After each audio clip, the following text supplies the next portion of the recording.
You are part National lockdown. Lockdown.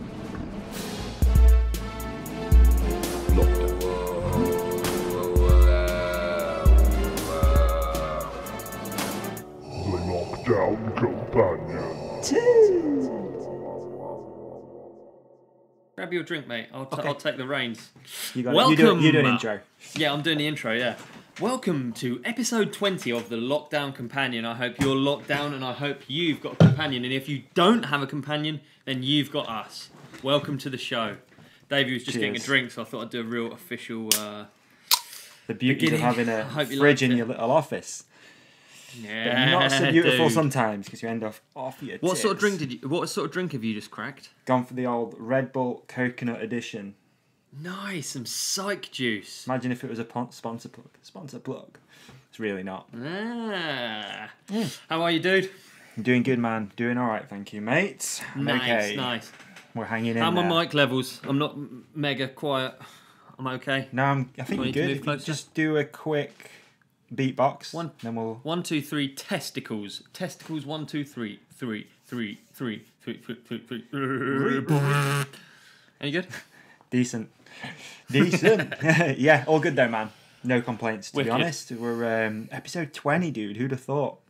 20. 20. We're in the 2-0 numbers now. Or the Fucking 20 hell, numbers. dude. Do you know what I've just thought?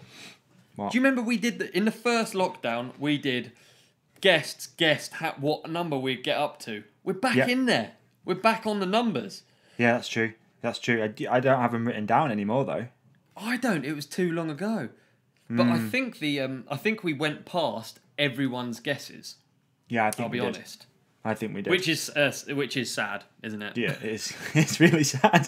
Sad for everyone Ultimately, concerned, isn't it, really? Let's be honest. Yeah. How many... Might be dragging out a little bit. How many more how many more weeks do you think we're going to have? Dude, I couldn't even guess. Like last time, I can't remember what I guessed. I believe that the top guess was like 16 or something, and we went Yeah, to I think 17. you're right, yeah. So we did like one Yeah. extra after, and we were like, "Oh, no one gets this one. How hilarious!" Yeah. Still in lockdown, and then that was the final one. Back in. I feel like we Yeah, just got stinger. hopefully another 4 or 5 of these. To be honest, another month, Yeah. like Is that February. what you got left in the tank? I reckon that'll be me. Yeah, dude, stress levels have been high with this You thing, done. so I reckon that'll be me. I'll just be cream. It'll just be you. I'll just hand it over and be like, "You just do it, dude. You take the reins on this one." Me just doing faux positivity in a cast in a flat. Hey, what's up, guys? Episode 143. Pretty lonely. So lonely. Georgie's left me. I'm just surviving off just cereal. That always used to bother me. I worked with someone who had cereal at lunch, and I always thought, dude, that's not good nutrition, is it? That is not a good afternoon snack at all. It's not, is it? No. I mean, not. It's awful for you. It's the worst. I just seen something actually where there's a ultra running athlete and a podcaster called Jesse Itzer or Eilitzer or something like that. Oh, okay. Real famous. And he offered the CEO of Kellogg's $150,000 to do a 10-minute podcast with him about... Because they just launched this new cereal range or something in the States, and it's just like, sugar.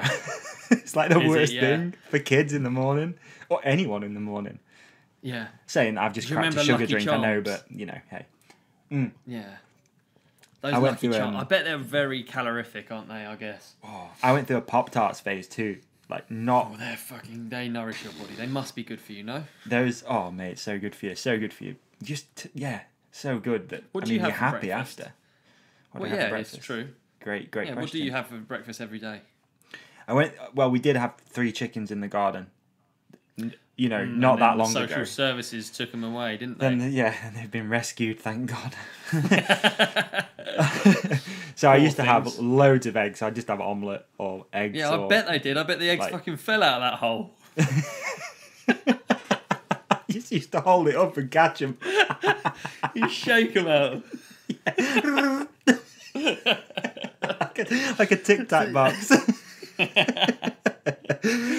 So you used to have eggs. Do you still have eggs? Yeah. No, barely eat them anymore. But it's really funny that, Really, that this has come up because the last remaining chicken the famous one that's been on T-shirts and merch and videos and stuff, just laid her first egg today in about 6 months, I reckon.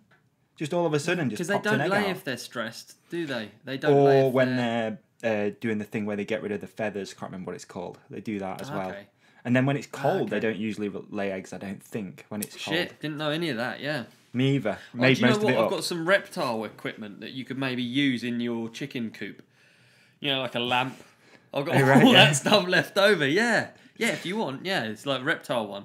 Okay. Thermostats, all that sort of shit. How long do you think it would take before that snake you had? Do you think that'd kill a chicken? I just don't know. I don't think it could. I don't think it's not very big. Because chickens stand their own ground, man. They're pretty. Yeah, pretty exactly. Savage. Chickens fuck snakes up. Probably would actually. Probably would. Well, if you think about what a chicken is, it's quite insane, isn't it? It's like Oriental jungle fowl. It's like not. You think of it as just like a. It's meant to be like bombing around in the jungle in the leaves. Why Oriental? I think they are, aren't they? I don't know. Is that just like Kung Pao chicken? Is that or it's not just because you get them at a Chinese restaurant means it's Chinese. I like typing this in because it sounds like the like a Marvel comic. Chicken origins. I always feel that anything like a chicken, anything small, survived any cataclysm that we went through as a species, like the big bang. So you and also sea bear and stuff. So you alligators, dude, that's a fucking dinosaur, and a chicken is a insane, dinosaur. Isn't it? Yeah. Well, chickens, if you just even take the beak off, it's just like the way they move and everything's so reptile. Yeah, it in is. my head, it's just so like, yeah. You know when you've googled this chicken origin, does this not bring up the whole chicken egg debate? Yeah, it's true. It is true. Right, so the genetic studies have pointed to multiple maternal origins in South Asia, Southeast Asia, and East Asia. Oh, you were right then. Huh? Wow, yeah, that's interesting. Dude. Huh? Stick with me. That is interesting. I just thought it was because you see them on Chinese, but I guess you get chicken everywhere. Huh? I guess. So Georgie's a roadie, obviously, as you know, and she has porridge. Porridge is very, very road cyclingy, and she has porridge every day. And I sort of rip her because she has like the porridge made with water as well. So it's just it's really just like pure stodge in a bowl. And she's super disciplined, doesn't really give a shit. She just plows it every morning as just every day a she does fuel that, yeah. source. And she switched it up now because I started moaning. She started calling it oatmeal. So she's rebranded. Right. Do you want some oatmeal? And she says it in an American accent as well. Just to sort of, yeah. Dude, that oats and water is it's the worst. That doesn't tickle my fancy at all. I do like porridge, but I've got to bitch it up a little bit if I have porridge. It's got to have, some fruit in it. Honey or something. Yeah, honey, syrup, maple syrup obviously goes with anything. You are kind of still honey dicking yourself, though, aren't you? Because ultimately it is still porridge. Yeah, it's still porridge is like the worst. The bit that you actually like is just honey. Oatmeal helps though. She calls it oatmeal, and certainly it's given it a new lease of life. Yeah, it's way more trendy. I'd say oatmeal is probably the southern name for porridge. Do you reckon it is? Yeah. I think it is. I think oatmeal is like, we have some oatmeal, but up north we're like, just give us some gruel. Go down pit. Gruel. Give us some gruel and get back down pit. Yeah, probably right. Well, what do you have for breakfast? Probably right. What do I? Yeah. Well, to be honest, we don't have porridge as much as we used to, or oatmeal. We're now we have a lot of. I have soft boiled eggs. I'd be nice. I have 5.5 minute eggs. That's how I like my eggs, boiled for 5.5 minutes. So you can try it at home. Bring some water to the boil in a pan. Ooh, a little bit of salt. Not pan. Is it pan? I don't know what it is. Fucking saucepan thing. Yeah, pan. Yeah. What else would you call it? I don't know. I think it's pan. Know. Yeah. So with a little bit of salt in the water, or do you not bother with that? And I don't bother, dude, because I don't. I put pepper on after I've peeled them, but 5.5 minutes. So it's like a poached egg, really. Yeah, it's like all soft on the inside. Yeah, so I have on that bread, like a little bit of toast, or Yep, toast, because Georgie again does the sourdough thing. Do you know about that? I've talked about that surely before on this. I've talked about literally every last bit of information we've scraped out. Every little bit of your day, like every minute. Yeah, innit? We've raked it down. So she has this like pot, this jar thing full of sourdough starter that overflows, and she just makes. We not bought bread for. Oh wow, that's cool. Honestly, for ages. It's probably a year old now. This little pot, and she feeds it flour. And then she just keeps making bread from it.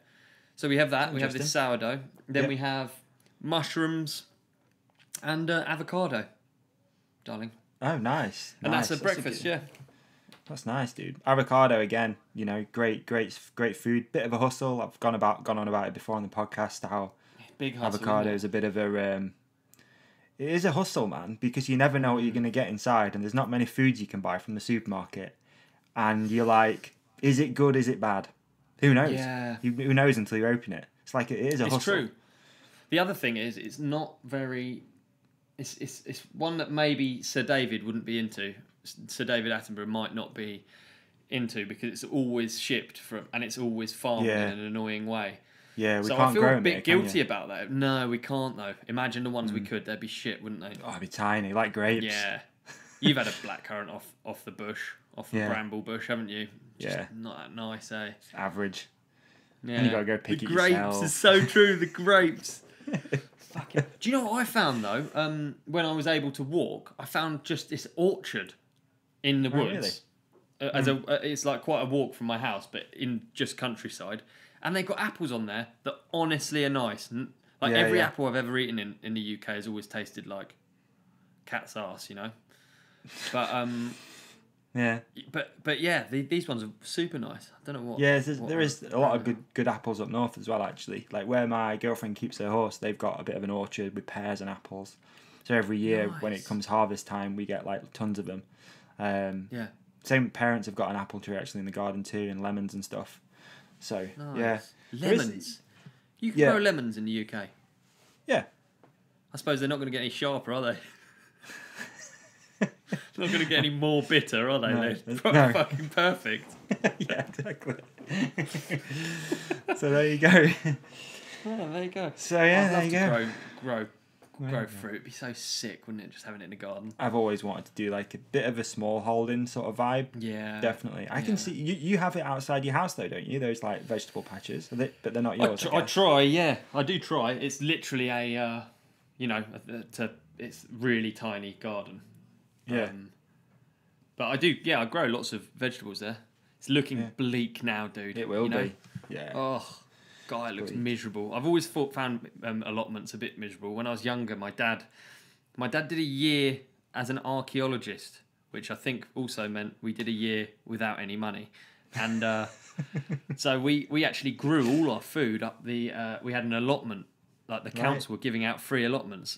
So much of my childhood was spent like this is when I was really young. Yeah. So much of my childhood was just spent on this allotment, like climbing trees and stuff, and I was just like subsequently, I'm not so hyped about seeing like rows of stuff because it just means, mum and dad are going to the allotment.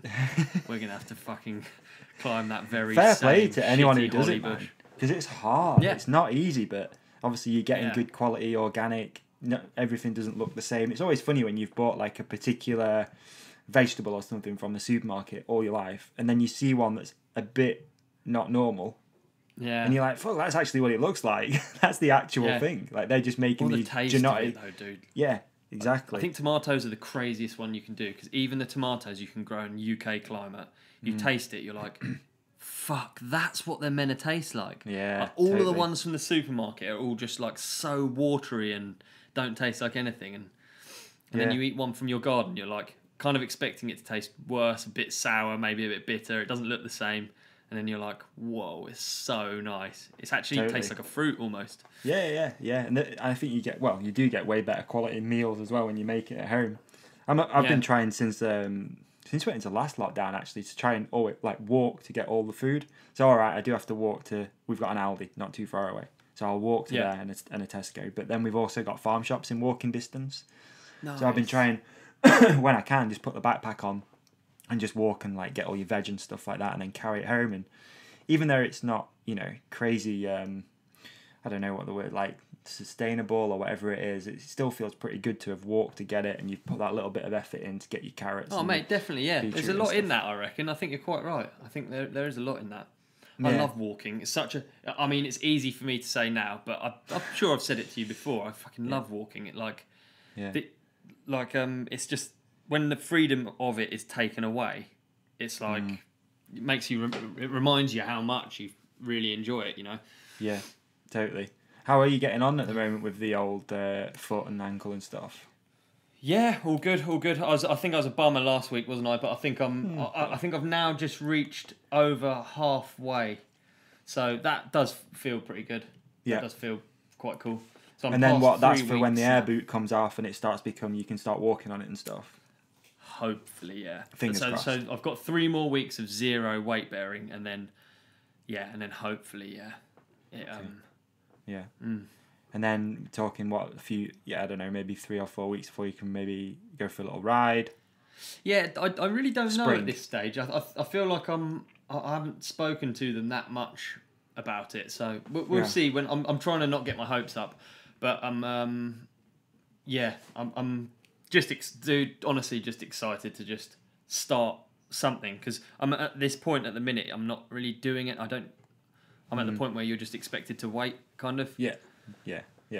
So that's not a positive thing. I quite like positive action. Like, bend it 10 times a day, and then I look forward to bending it 10 times a day, or whatever it is. It makes it feel like you're working towards something. Yeah. Whereas I'm not there yet. So that's good, mate. Hyped regardless. Definitely. Nah, it's all good. It's all forward movement, isn't it? It's all momentum going forward. Yeah, exactly. I have to practice what I preach a bit, because Georgie hurt her ankle, and I've always just been like, well, come on, she gets down about it, and I've been like, oh, come on, we're just, every day you're working towards eventually being back to normal again, or back to whatever normal is, or doing what you like. And now it's me. I'm like, I want to fucking stuff. I get drawn into the sort of being negative and getting bummed about it and stuff. But I'm not. I'm good. Good. Can't complain. How are you? Good. Yeah. Still, honestly, man, like, just these weekends are weird. I think everyone's probably feeling the same way with lockdown weekends. You sort of look forward to your weekend to go usually hanging out with your friends, go riding, do this, do that. And at the moment, it's a bit like, But yeah, just trying to make the best of a shit situation, dude. Did, like a long walk on Saturday with the dog, went and explored some local stuff that I'd never even been to, which was really cool. Yeah, sick. And then same yesterday actually, just went for a run, just kind of a little bit not feeling riding at the moment because it's so bad up here. Like, we've had so much rain, so much snow. It's just such a drama to go out for a ride. It's just not easy. Yeah, fair enough. So yeah, I'm not really ridden. Didn't ride over the weekend, but yeah, it's what it is, isn't it? Done any Google Map searching? Because I always think Google Maps really good. Like, you can just search for like near your house, how many like bits of woodland and like interesting shit there is. It's quite good for walks and that. I thought you were about to bring something else totally random up. Have you seen the story that's running at the moment of that guy who found a dead body on Google Maps? No. I thought that's what you were going to bring up. No fucking way. Let's hear that. I don't really know it. I've only just seen it, like, literally before we started doing this. If you go on, the Shock Mansion had it on today that I saw.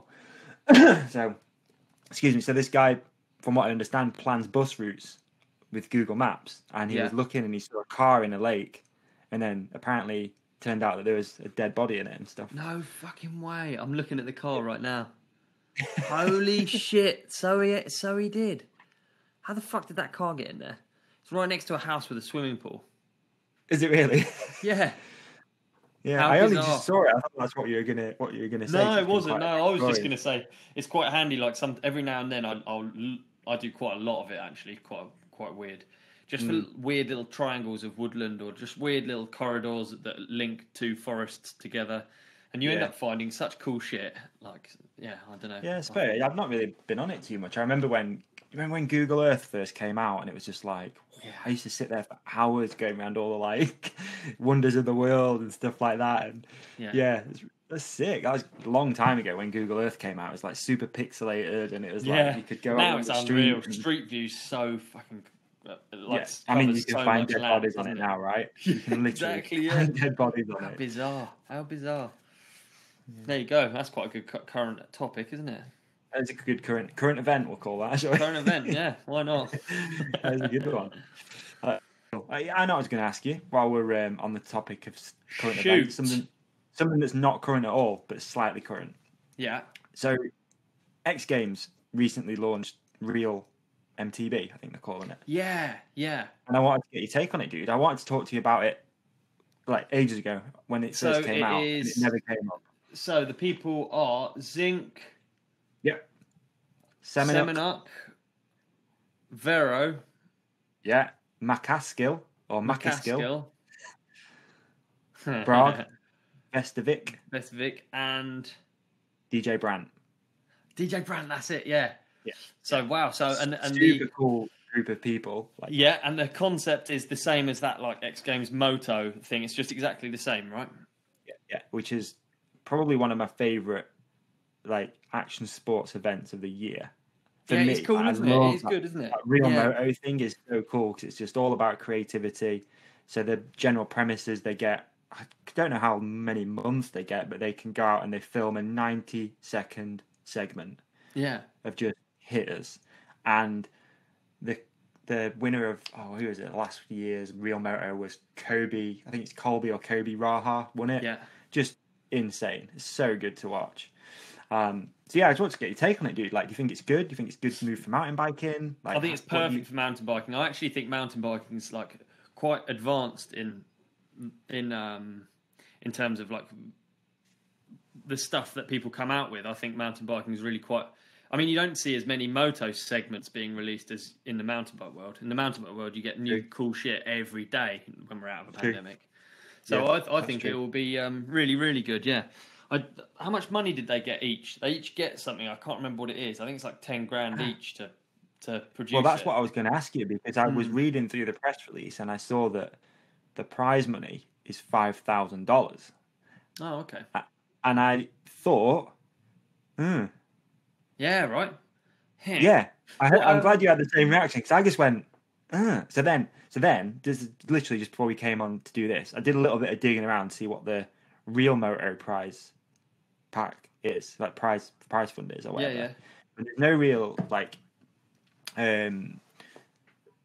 what's it called? No articles about it or anything like that. No way.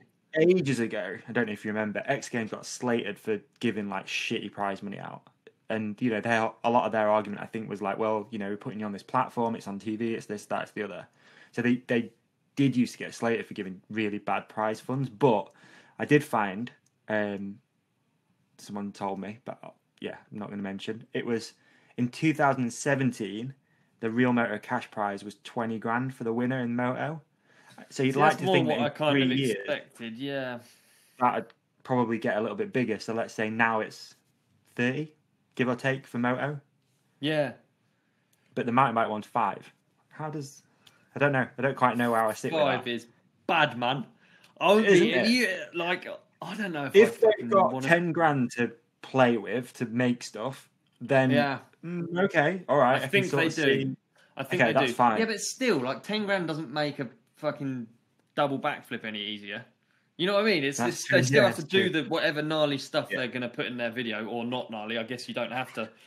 You can do whatever. I like the idea of there's 2 things I like about this. I like the idea of like Vero doing what she's done with the new line they've built up at Revs. Oh yeah, Revolution Bike Park. So she's built like a whole thing. Yeah. You know, but I like that. Well, not like, but I guess that probably cost quite a lot. It cost more than 10 grand to build that if you had like professional people there and stuff. I'd have thought. I've no expertise, but I'd have thought it probably would. But then I also like the idea of like someone like Danny going, just give me some pallets, hold my beer. I know, right? I think that would be a brilliant idea for an edit, like a perfect white studio, and then just shitloads of pallets and Danny in there, and just see what weird shit he gets up to. Like I loved that about Lockdown in his series. I know we bummed him quite hard before, but it was one of the things I was looking forward to each time because knew Danny would drop another post, and it'd just be simple. It's so easy to understand. It's 10 pallets high. He's got this in front of it, and it's really cool. I think that's what I liked about that gymnasium Danny Mac Yeah. I think that's my favourite one of his. I think it's my favourite as well, actually, out of all of them. Yeah, I Yeah, like it's that just one. pure creativity, isn't it? It's no. Yeah. Yeah, really cool. I'd like to think that someone like Bragg would just go to a bike park and just send it all day, and that'd Yeah. just make. So I don't know. It is going to be super interesting to see what people come up with. It's going to be interesting, isn't it? Because Semenuk plays for keeps, doesn't he? Semenuk, dude, I forgot about Semenuk. Yeah, and he doesn't fuck about with like builds and stuff. He's gonna put in a lot of effort. Zink's gnarly as fuck, so you might get something I like the idea of completely Zink mental just heading from out to Zink. the desert or something like that and just doing big sends. Yeah, but he doesn't mess around either, and he's going to want whether it's a world's first or whether it's something way bigger than anyone's done. He's realistically, if there's a time you're going to do it, it's going to be when an X Games medal is on the because you get a medal for it, right? Yeah, X Games that medal, just counts as an X Games medal, right? Yeah. And the gold one isn't gold, by the way. I did find that out. Really? It's not actually gold. Chocolate? Yeah, it's got a little bit of plating on it.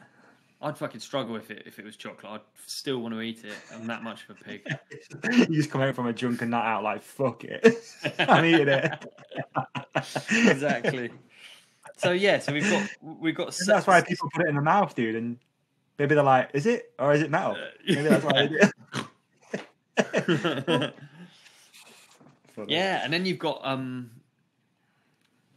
DJ. It's DJ, See, right? DJ Brandt. Yeah, I don't really know much about DJ Brandt. I'll be honest with you. DJ's young enough to be so keen to get gnarly as well. Yeah. Brage and Vero.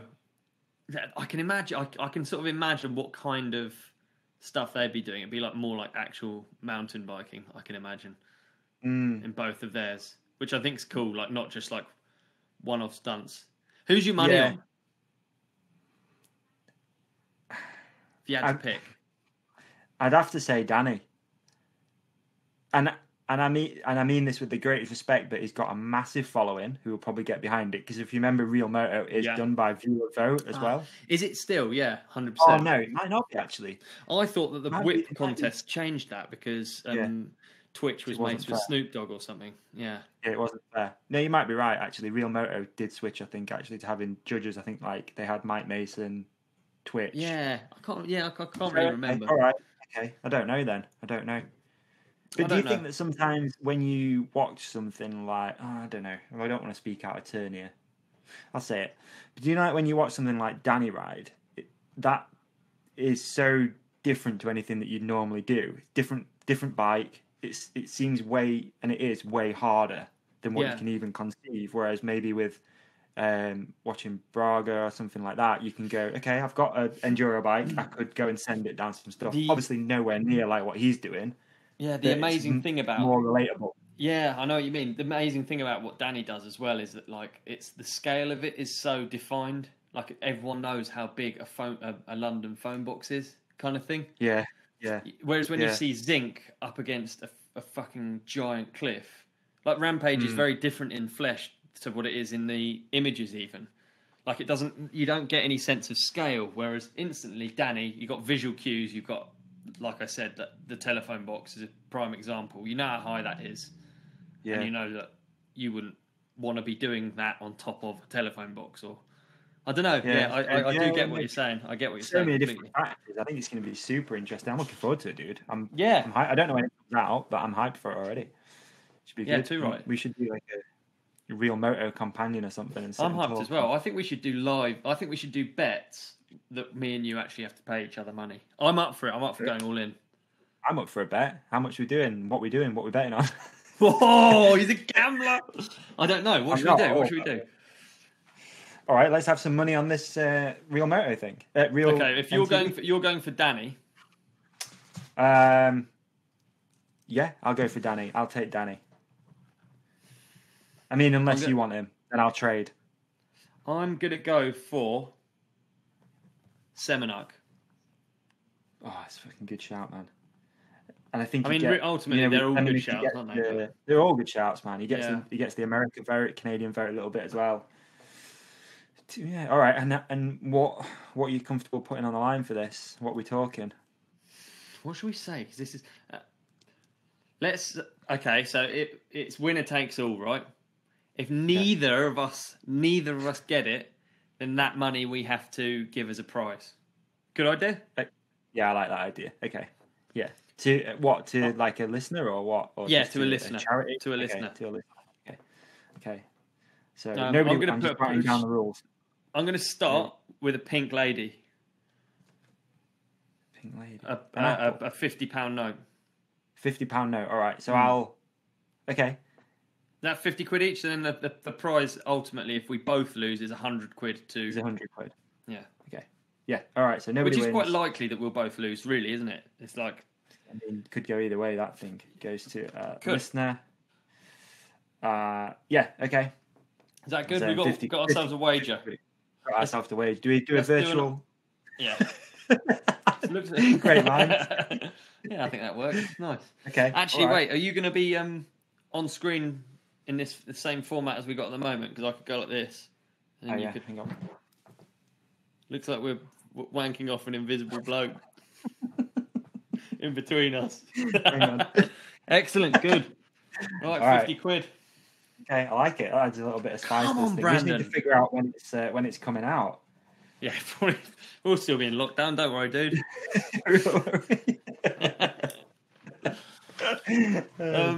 Okay. Last. Thing that I'm gonna say that I've watched. I can't remember what that segment is called, but my greatest thing to watch this week has been Houston won. Oh, good. Nice. I like it. That's a good one. Yeah. Houston won. And it lived up. It lived Fantastic. up. Fantastic. My two top picks came in, which was good. Boom. Oh, see, I shouldn't have fucked with you with the bet, should I? Jeez. He knows. I'm a big Christian Craig fan. I'm on the Craig train, big time. Always have been. You know, all of the stuff he's gone up against, injuries, team swaps all the time. You invested. Shitty father. Like so. He's on board fully. I'm on board, bro. I'm on board the Craig train. So yeah, and then I'm on board with Barsha too. Like I'm a big Barsha fan, and I think he was coming into that with all that like wind in his sail with the new team and point to prove and fucking hell. I'm teammates with Barsha. That sounds cool, doesn't it? Yeah, you will be. Yeah, you will be. Yeah.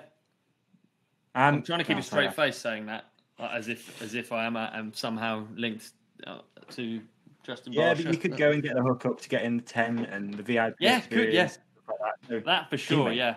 So on the gas, dude, could there be a better launch for that team, cool. that guy? For me, it's still weird that it's gas because, you know, I grew up here in the UK where gas was this trials bike brand that 100%, was yeah. sort of, you know, Dougie Lamp kid, and everyone was a bit like, fucking trials, it's gay, it's whatever. Take that out, sorry, I didn't mean to say that. But it's obviously not anymore, right? It's become a bit more mainstream, and they've taken it to the States and this and that, and it's cool. It was good. I mean, it was, you know, H1. Yeah, it's in the bag, and it's cool that they've got another round on Tuesday, so tomorrow. So good. So that's a top tip for things to watch. Even if you're not into Supercross, I think it's good to watch. So many more people are getting into it, I think, through this podcast, because I talk about it a lot.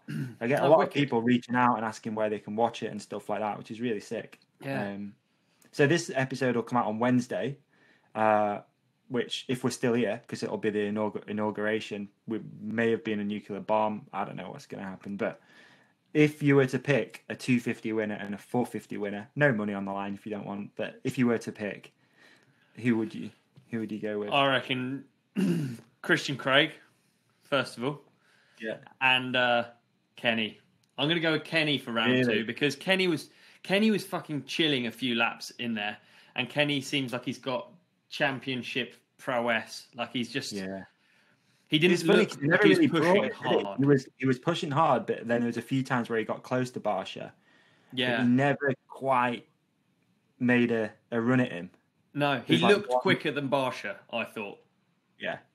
And Barsha won, so that's why I say Kenny. But then I think Kenny's. I feel like all of them are like those two. I still think of as like slightly younger guys, but they're not really, are they? And I think they're all getting a bit more sensible with their racing. Like 30 odd, 32. Then people are like, "Oh, he's an old guy." Yeah, it's not fucking old guy. I know, my little brother is considered a BBL veteran. Like, I find that so funny. Like, I heard that in commentary in a game the other day. And I'm still like, I'm 34. I could probably still make it if I really had a run at it. And then I know, yeah, but that's it. You've got to keep that alive, dude. Yeah. Shout out my mate Darren, who texted me on Sunday morning and asked me if it was Adam Brayton racing. I think you'd know about it. So, made my morning. Yeah, I was like, it is, yeah. Best text you've ever sent me, man. Best text ever. Adam Brayton. I'm going to go. I'm Team Craig, but you've gone Team Craig. So yeah, I did that on purpose. As a power move, that was, yeah. So I'm trying to go. You know, I just went from because I just found out he had a shitty father. It's not true. There's this rumor, right?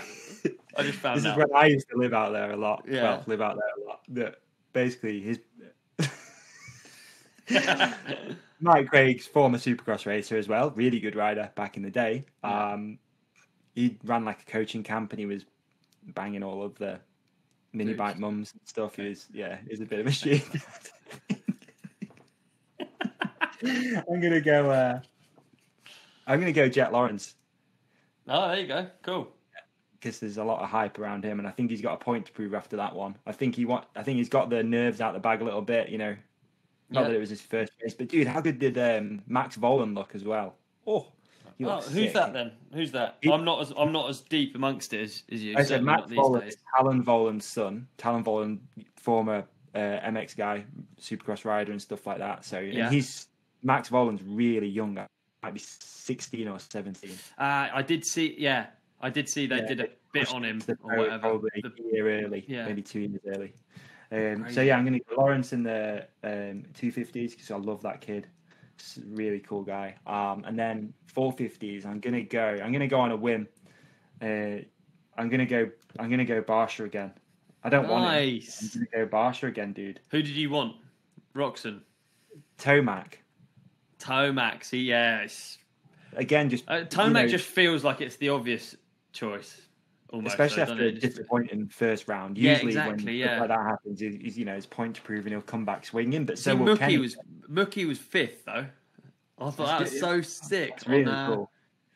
Monster Yam or something, wasn't it? See, we've not had Anaheim 1 to sort of display all of these. That's what it is. It's weird seeing all of the riders because you've not had that Anaheim 1 buzz that we've had most every year before. So you learn what team changes, where everyone is, what. Totally. I've been off the back of it as well a little bit. Some of them were still like a surprise. I was like, I didn't even know he'd moved to that team and this, that, and the other. Yeah, there you go. Yeah. Tried my best to fan out. So that's good. I've been watching. Yep. That's great, by the way. Have you seen on YouTube? It's called Red Bull Soulless. No, what's that? So Red Bull Soulless, it was a event that Ryan Sheckler hosted, and now you're all like board sporty. You might like this. So it was a really cool competition concept where each skater only had an hour in the park, and within that hour they had to film a 60-second segment.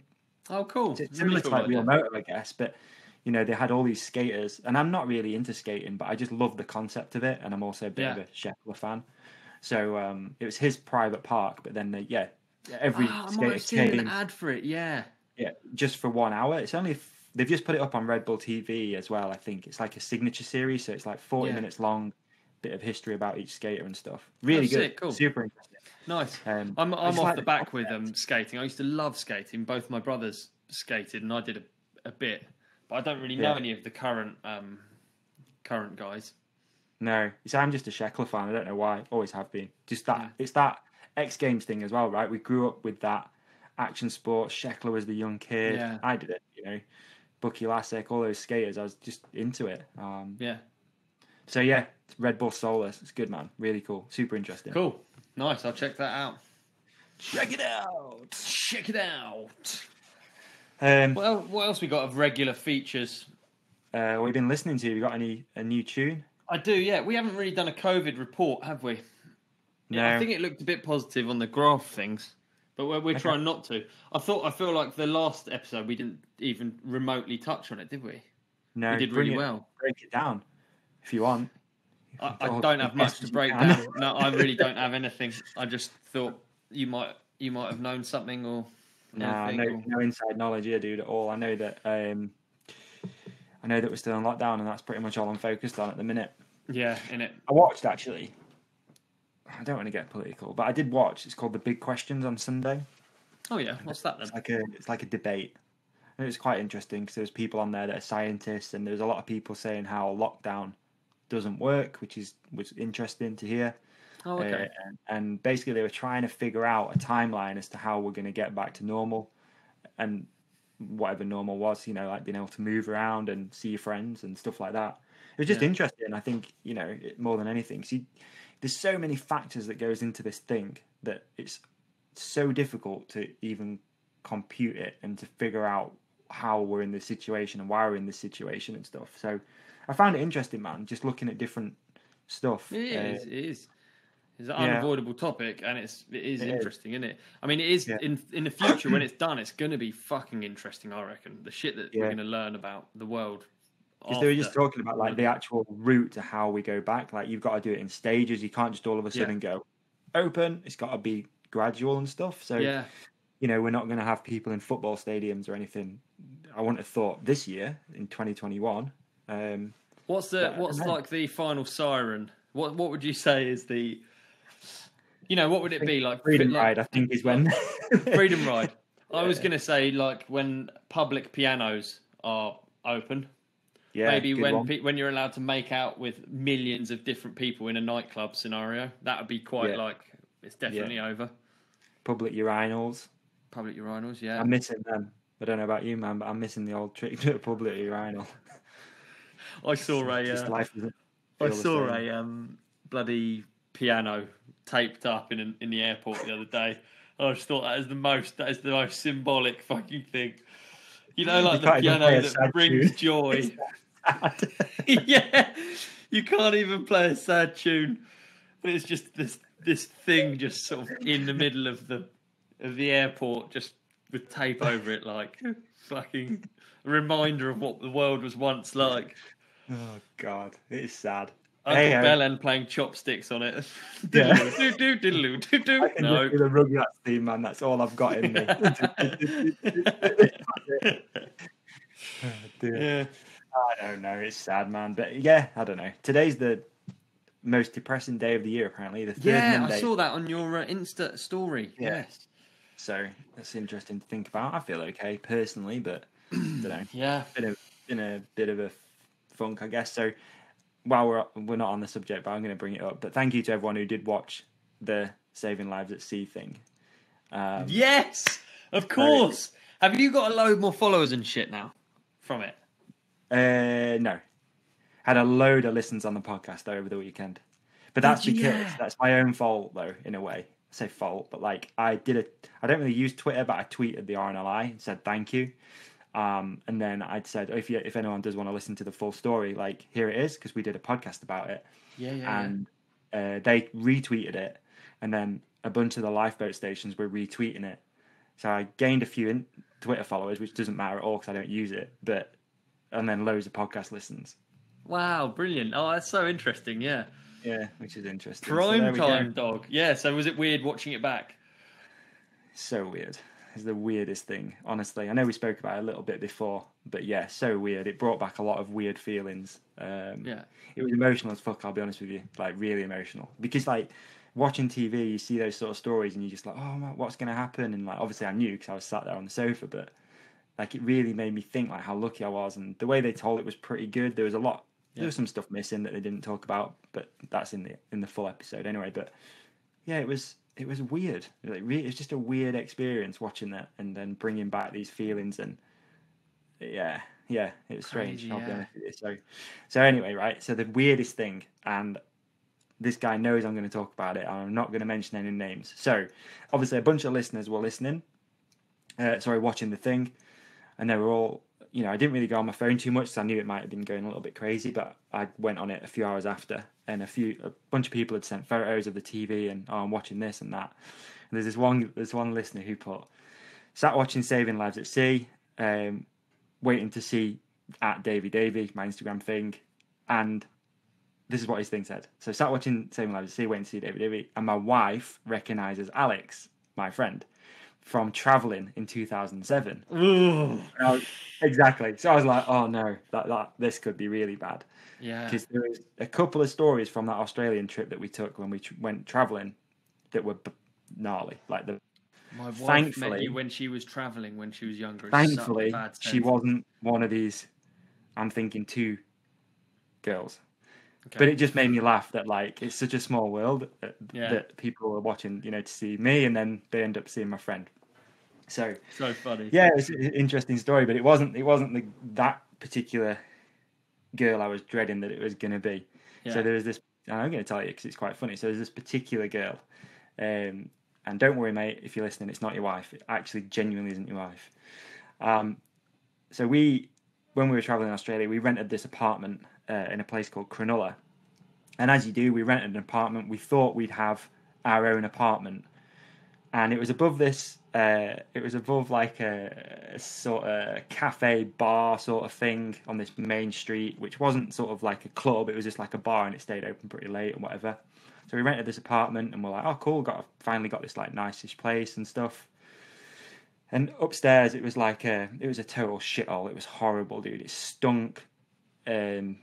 It was like you could tell it's been like thrown together just to make a bit more rental money off this bar, basically, right? Typical traveling thing. Obviously, we're like, oh, cool, we've got our own place. Turns out that loads of people had a key for this apartment. So we'd come back from going out, and there'd just be people there, and you're like, who the fuck are you? And they're like, oh, got a key. We're just gonna chill. Is that all right? And we're like, yeah, like, yeah. I don't know. Is it? I don't know. Yeah. So. I guess. So, like, in my room, because we each had a spare room, it was like a 3-bedroom place. Yeah. There was a spare bed. And I came home from work one day, and there's just a guy asleep in it. And I was like, who the fuck are you? I hate the idea of that. It's so horrible. It's the worst. It's the worst. And the guy that owned it was, like, the shittiest guy. He was the worst. He was like... So my room had, like, my back wall in my room backed onto his office. And it was really thin, and we could hear him doing coke. He was like sleeping with all the like waitresses and stuff, and his desk used to back onto my headboard of my bed. So he'd just be like, just going at it with some chick, and it'd just be like smashing against my head. He was the shittiest guy. It was just the worst. And he must have sublented this place to this girl who was traveling with her mum, and obviously she didn't want to like hook up with a guy like in the same room as a mum. That would have been like pretty weird. Yeah. So my mate Alex, who I was traveling with, they went to the beach this one night, and things got a little bit weird because she asked him to. Why am I telling you? I don't even know. She asked him to like urinate in his mouth. She asked him to urinate. She asked him to like urinate in her mouth. Obviously, he went with it. Anyway, so I was like, oh, dude, God. If you ask, that's the weirdest thing to me. I don't...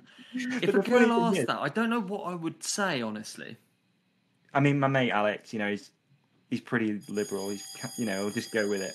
We got a guess. I think it's someone's at my door. Can we pause? Do we even do that? Just go for it. It's fine. All right, cool. I'm on the edge of my seat, though, dude. Back in a second.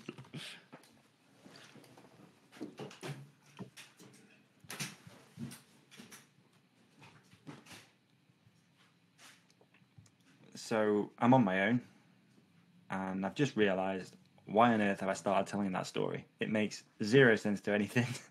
It's not even part of what we were talking about. But here we are, we're in it now, so we're probably going to carry on with these little stories, I'd have thought, but who knows? Hopefully we can change the subject pretty quickly when Ollie gets back, because I feel like I've just outed my friend for urinating in a girl's mouth on a podcast, which I probably shouldn't have done. But hey ho, here we go. Ollie's on his way back, so we'll just carry on as we were. Great. So annoying, it wasn't even for me. Oh, man. Just delivery, not even something for me. No, well, never mind. Carry on. Right, okay, so the piss in the mouth has been asked, and he obliged. Went for it. I mean, obviously at the time he was still aroused, I guess you'd call it. So really difficult to like aim. So hard, yeah. He just covered this chick in urine and She's wee into that, yeah. She was like stoked to that, or did she want a good? But the funny thing was, she weren't even like. I guess you'd think, oh, cool, like young girl traveling with her mum. She was probably like mid-30s, and we were only like 18, 19, 20. There's alarm bells. There's alarm bells going off the whole time for me. Yeah, that's strange. So yeah, I was just like, but it brought back those memories. So I was on TV. It brought back those memories, and here we are now. That's kind of the piss in the mouth go. And thankfully, that is not the wife of the listener. Of the listener. God. So there we go. Yeah. Anyway, excellent. I don't really know why we told that, but I figured we'd carry on going down that rabbit hole. No, I thoroughly enjoyed that story. I've got not. Do you know what? It's something I've really not got anything to. I've not got any stories to give back. It's not something I've ever been into or asked. It makes me feel like an alien, though, a little bit. That someone... I've never. No, but just that, like, it feels like I'm missing something. How am I missing something? Yeah. How is that good? I want to know how that's good. Yeah, I know, right? I guess unless you're really thirsty, then it's great. I mean, it sounds a lot like having someone piss on you, which is bad for me. Yeah. Usually. I once pissed in my own mouth. Oh, really? Yeah. Yeah, I did it to make my friend laugh, and he didn't laugh. So I did it for no reason. He was a photographer, and I just did it, and he didn't. Yeah, nothing. Just like it's weird, dude. We never talked about it either. It was just like, oh dear. Oh dear, classic. Yeah, there you go. Oh wow. Well, anyway, it brought up some funny memories for me from my travelling times. Yeah, I never went travelling, dude. I'd love to have some. I'd love to have some. I feel like it's a thing. It's a certain period of your life, a certain level of lack of responsibility that means you often get loads of good. No, I fucked it up.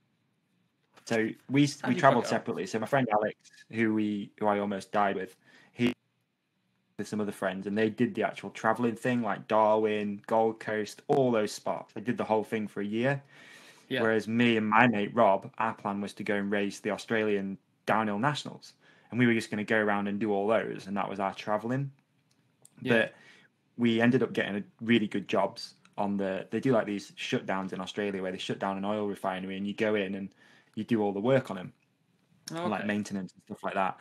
And we ended up getting these really, really good jobs. Like I'm talking, I think at the time I was like 19 again, like 20 or something. It's like $90 an hour for like half the day, and then you went on to like $180 an hour. It was like double time, and it was insane, dude. Like we made an absolute fortune. So we ended up really, yeah, and only raced one national in the whole thing.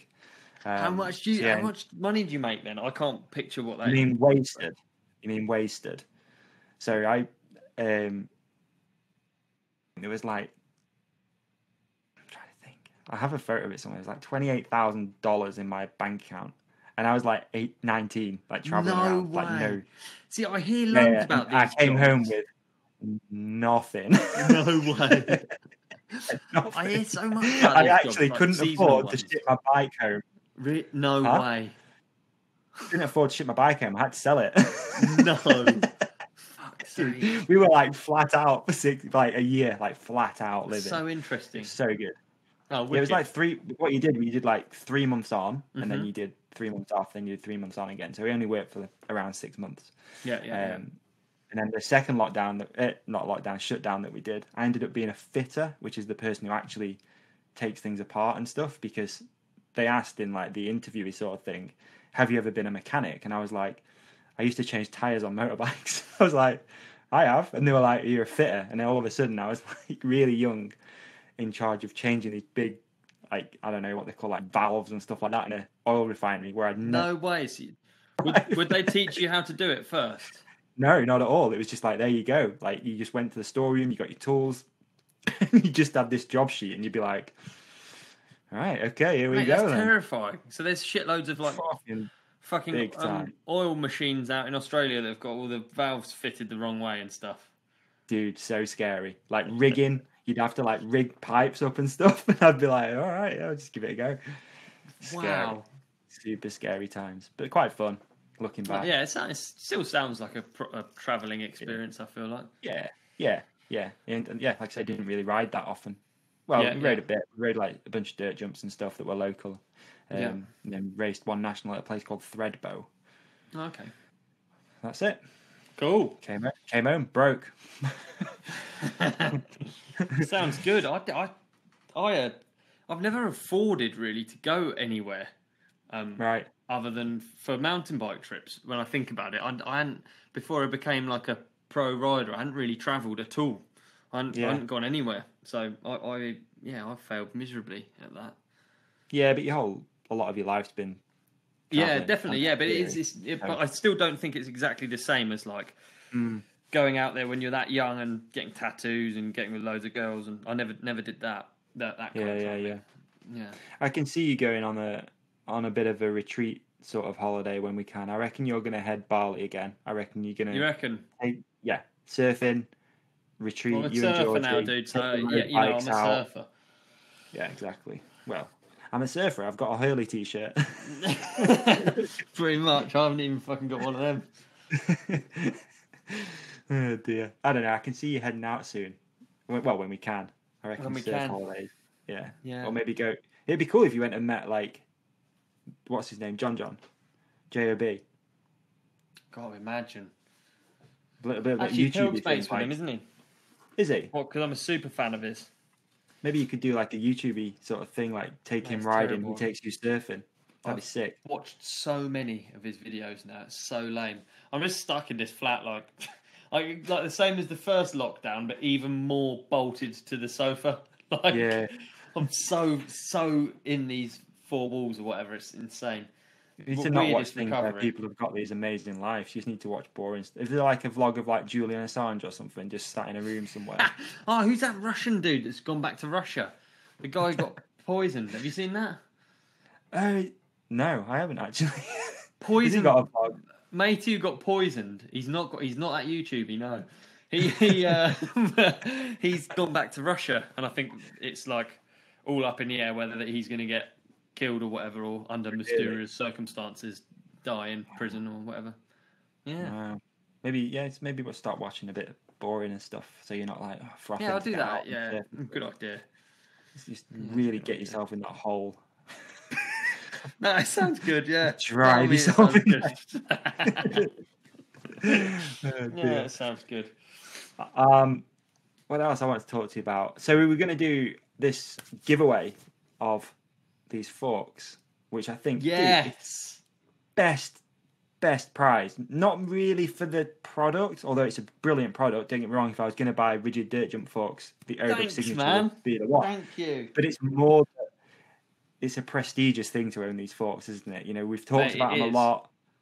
I don't even know how long ago when they were bought out. You know, I actually don't really. But it's going to be a long time ago. These are really, and the reason they're still here is that they didn't sell. Yeah. So we're going to sell all the shit out of them after this. So yeah, no doubt. I thought we could do what you suggested, which was we get people to. You still there? Yeah. Shall I say what Sorry, it's just the screen's gone green, but I don't know why. I'm sure it'll. No, I haven't been able to see you for this whole podcast, by the way. Very strange. Really? Yeah, it says you have your video has been disabled due to internet quality issues. It's awesome. still recorded. This is why, and for anyone listening, this is why we didn't have a guest, because I still don't 100% trust this this system. Yeah. And I didn't want to bring someone in and be like, sorry guys, like it just didn't work. So I've switched internet provider for the next episode. So we'll be, another investment into the podcast. But yeah, we'll be up and running with like super fast internet fiber thing. That'd be good. It's weird talking to myself on the screen, which is what. Yeah, sorry about that, dude. I didn't know. You should have said. I didn't know it was not working. That's whack. Anyway, so what were we going to do? So we're going to figure out a way of doing this giveaway. Yeah. Yeah. So what I was going to do with them was I was going going to get a set. So DMR have got a set for me. When the last set sells, they're going to give me my set, and I'm going to make it in. I was thinking a toilet roll holder. That was that's good. That's what I had imagined I was going to use it for, because ultimately I'm not going to use it for actually putting on a bike. I'm going to use it for something else so I can have it around the house. Yeah. So that was my thoughts, and then we came up with the idea of maybe running a contest of other ideas that you could use the rigid fork for. Yep, I'm into it. I'm into it 100%. You like it, yeah? Mate, 100%. So we'll do it. How should we do it? We'll do it a couple of ways. So maybe we could do, like, if you're listening to this, just reach out. Tell us what you'd do if you won that signature fork, and then maybe I'll put up a post on social media, like on the stories, and get people to comment what they'd do if they won that good fork. Idea. Yeah. And then we'll take the best one, and then on the next episode you will win. Let me say it again. Nice. Win a set of ODub signature forks. That is cool. And there's not many out there in the world. There's not, dude. There's not. Because no one's bought them. So do you know what's so funny is they thought they got through the last set of these forks, and the forks ultimately they didn't sell because it was as we left the era of rigid dirt jump bikes. No one wanted them anymore. So, and even I never rode them. I switched to a suspension sponsor. So it was really bad timing. I couldn't even push them or plug them, and no one wanted them.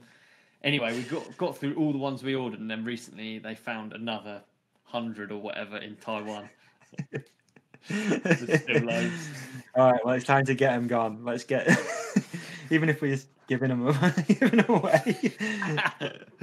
Exactly, yeah. Let's push them, man. Let's get them gone. They might have sold out now in this pandemic. Seems like a lot of other people are into bikes nowadays. That's true, yeah. That's true. It only needs to start trending if someone puts it on the YouTube channel. Yeah. Then people will buy it. Maybe True. not this one, but maybe you could have a word with Brian or Sam or something. But I'll do it, actually. This is the most needed product. Yeah, I might do a promo on my next YouTube. You should do that for sure. All right. Okay, so let's do that. Giveaway. Boom. I'm into it. 100%. Perfect. What, have you got a song you've been listening to? Oh, yeah. Let me find my song. Usually I have a bunch of people reach out and say they've been listening to stuff, but last one was a little bit quiet, to be honest. I don't think people were vibing off the Londrell. There's a few people reached out, said they've been listening to some Lux, but Londrell didn't go down too great, so... No, didn't it? No. I've got another one that probably won't go down too great either, but I've been listening to it anyway. It's funny, I like... don't necessarily listen to much... UK hip hop or London grime or anything like that until I go away. And I was just thinking about, like, when I go to America, all I want to do is listen to like UK hip hop. Quite weird, isn't it? Yeah, that's interesting. But there's a track called "Loading" by Central C, and that's what I've been listening to lately. I go for a walk once a day on my crutches. Yeah, and I listen to that.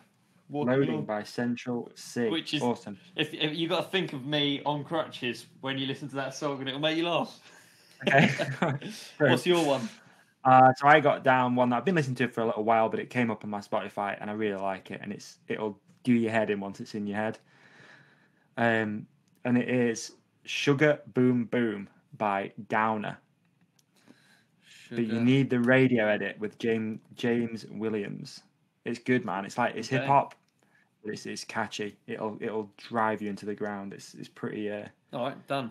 You won't be able to stop going sugar boom boom. Da, da, da, da. Yeah, like that. Nice. So that's mine. Good. Good stuff. Do we get many questions this week? Yeah, let's rattle through a few, shall we? Are people? Did it seem like the lockdown companion being back is largely positive? I think it's ultimately really positive, to be honest. Excellent. That's what we want. Thankfully, I've not had anyone yet just be like, "This is wank." This is wank. Shut up, guys. Yeah, there's not been any of that. That's the first time for everything. And if there is, that's fine. Yeah, it's fine. Yeah, I enjoy it. So I enjoy it too. There we go. So that's that. All right, let's do some listener questions. At Daily Express 14, Tunnocks caramel wafer thoughts. Ooh. fucking Tonics. fantastic, and I love it that they put on the wrapper 40,000 of these are made every day. I think that's Do what they they? have on it. Yeah. How many? Let's look it up. Tonic. But they make Tonic. The caramel wafer is, to me, the silver medal in the Tonics collection Yeah, you because like the tea cake. I like the tea cake, bro. Yeah, I thought you Maybe would. it's a northern thing as well. Might be, you know. I think the tea cake is quite a northern snack. A tea cake with a nice cup of tea. That's I've never had that in my life. Have you not? No. You see, you need the warm palate to melt the chocolate, which gets you into the There you go. soft centre. There you go. I'm a big fan of the caramel, to be honest. Yeah. But I do also like. There's another one. I can't remember. I'm looking now to find out what it is. It might be a caramel log, but it's like got coconut on it. Oh, really? Anyway, I What, think a Tonics product? Yeah. On the Tonics. Tonics, reach out, guys. Come on, let's Yeah, hook we it need up. help. I think 40,000 every day are made. I think that's what it says on the packaging. Wow. God, that's a lot of That chocolate. is a lot. That is a lot of chocolate, isn't it? At Steve Johnston X, what motivates you to get up and go out on your bike? Sometimes I struggle with it. Over to Me, you, Ollie. for me, I'm always motivated, even on a shitty rainy day. It's not. I just find it's not one thing for me riding. So if you put it in music terms, you have like gnarly music, motivating music. It is that, but it's not always that. Sometimes it's mellow music. So sometimes going for a ride is like it's like going for a walk in the woods, but just on a bike. So I actually, if I'm not motivated to send a big spin, doesn't mean I'm not motivated to go out for a cross country ride. And I think maybe it's just because I'm lucky. I live with lots of woods all around, lots of options for riding. So I think that's part of it as well with the motivation. It's like oftentimes, if I didn't live where I lived, I wouldn't go riding because I'd be like, I don't want to get in the car. I don't want to get in the van. I don't want to drive somewhere with my bike and be muddy and having to. Yeah, I clean think I'd off probably when be you- the same as well. You know, I think that is very much just because I'm lucky as anything. What's the closest dirt jump spot to you? Is it S4P? Yeah, or the John Pound. Yeah. Of course, yeah. But Okay. I like sometimes I'm, like digging, for instance. How do you get motivated for digging? On paper, it's shit, but then when you're out there, I don't know. I find all of it quite. I feel quite motivated to do that stuff. I quite like just being really fit. I really like it's easy for me to think about all the things that I love about it right now because I can't do them. So I love knowing that I'm really quite fit, which sounds stupid, but because it doesn't matter if I'm fit or not. But I like being in good shape and that's having good. strong That's good. legs, and I'm always kind of motivated. Really, how about you? Yeah, similar, mate. To be honest with you, yeah, similar. I think I'll be honest. I've said similar, but I don't even know what we were talking about. What were we talking about? Being motivated to go riding. Yeah, I just blanked out. Yeah. Yeah, I mean, Actually, no. You Oftentimes said that- similar. It's bullshit because you're currently not motivated to go riding. So let's. yeah, it's true. Oftentimes, though, I mean, it's okay to admit sometimes you're not motivated. Yeah, there's Sometimes nothing it is wrong. a Yeah, chore. definitely, yeah. You don't have to be living and breathing it all the time, Yeah. even if you don't work in it. I think oftentimes people who don't work in the industry are more motivated. I've definitely had that with my friends. They'll be like frothing through at the weekends, and I was, especially a few years ago, I'd be like, I can't be arsed. I just want to get away. I want to do something else. But yeah, I think having the Peak District on the doorstep, even though it's a bit of a ride, and also I'm often motivated by it because I need it. Like I need that break. I need to get out. I need to be outside. It's not necessarily the mental clarity that comes after a ride. No. I'm not knocking whoever the question was from because actually I think it's quite often if I'm permanently motivated to go riding, I think I don't think I have 100% healthy relationship with any of it really. Like it's easy to see that now when I'm like injured. It's not like you realise that all your life is essentially one thing. You know what I mean? Yeah. Like even my girlfriend rides, like all of my friends ride. Like it's so much everything. I've got bikes fucking on the walls around me. I've got like a permanent reminder that it's a thing that I can't do. And like that's why I try and find other shit to be into and to listen to. And like podcasts, I don't tend to listen to mountain biking ones. I tend to listen to other stuff, and Yeah. I'm not. I don't feel that broad. So as much as it's cool that I'm always motivated to ride, I'm not very normal in other aspects. I think there's. That's good. Yeah, that's right. It's a great segue into our next question, actually. Ooh. At Dom Baines, what other sports / hobbies do you have away from bikes? So Let's set that one up. Would you like to? There we go. Wonderful. So Hobbies. I don't really have like. I don't really have like a hobby as such anymore. I'm definitely have been a hobby guy in the past. Like I've played ice hockey for years. Yeah. I guess I've dipped in and out of moto. CrossFit has been a bit of a thing, but now it's just general.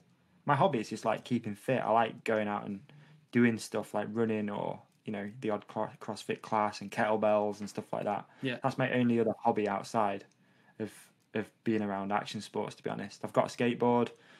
I'm trying to think what else. I think that's pretty much it.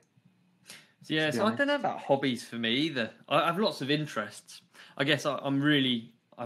I bought that. I was banging on about League Pass, NBA League Pass. Yeah. So I bought that. I pulled the trigger, bought it. Yeah. So now I've just got endless basketball footage to watch at all times.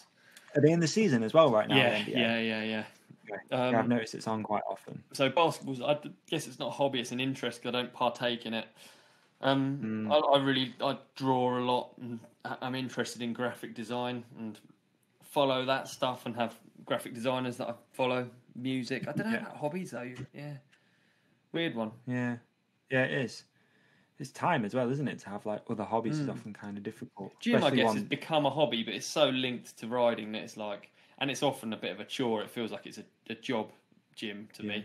I love it, and going in the sauna is quite a hobby of mine that I've been missing since lockdown. Saunas are quite germy, aren't they? Generally, they are quite germy. Actually, yeah, a bit like outdoor piano, a bit like public pianos, aren't they? They're not like fucking not open at the minute. That's for sure. No. Yeah, I've been missing going to the sauna. I love the sauna. But yeah, hobbies wise, I think we've got a couple of dudes that are quite bad for hobbies right now, haven't we? I feel like I need one though. I often do think that it gets to like a weekend and I'm like, I wish I had something else that I enjoyed just going off and doing. I think just the depth of mountain biking. A really shitty one. Yeah, like planes or something. I think model aircraft. I think just that how much different shit there is within bikes for me is what keeps me here. Like but then equally, I think it would be really good for me to do something and be shit at it. Like I'm sort of like now I'm relentlessly, pointlessly fanboying surfing.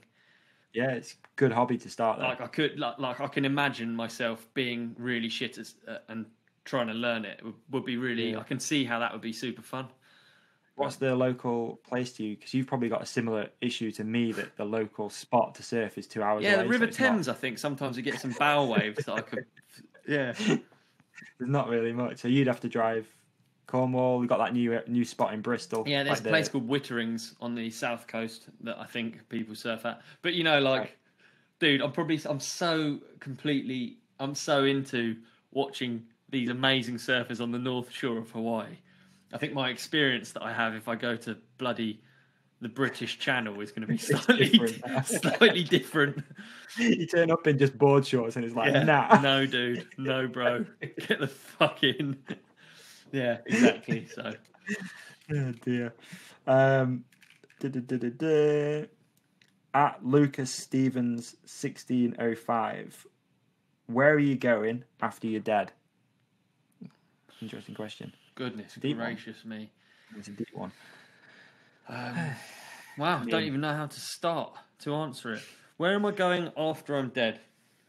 I mean, I wouldn't say I'm religious at all, but then I wouldn't say I believe there must be a point to something, to things. There has to be a reason why I like certain things, why it feels bad to be bad, why it feels good to be good. It must be. So I'm hoping that whatever it is I get rewarded for being largely good. Yeah, interesting. Yeah, maybe. I mean, I think. See, I'm not. God, I'm not really into the whole like cremated or buried thing. I just want to go. I say I am into the buried thing. I just want to go into the ground. Like that's where I want to go when I'm dead. Please, yeah, just a hole is fine because I think that's what you should do. Really, yeah. Yeah, you should just let animals and like bugs and stuff just eat you, and that's it. Yeah. But That's other interesting. than that, So I don't no really box know. or what? Would you have a box? Cardboard one. Cardboard box, Yeah. yeah. But there's few people, isn't there, that have had these near-death experiences that have these like crazy stories about, you know, seeing the life flash in front of their eyes and then live this, you know, the old Remy Morton story. I guess he was pretty much dead when he was having that experience. That is an amazing podcast. That is really good. Yeah, it is. Yeah, I don't know. Isn't there something about where you die, you become lighter? The moment you die, you become lighter, and people have said it's the weight of your soul. Very strange. Interesting. Might just Makes be the sense. last exhalation of breath. Does air have a weight? I don't even know. No, I don't know. I think we've gone down a philosophical route, but not. No, I don't know, dude. I don't. I think at one point I would have wanted to be considered atheist.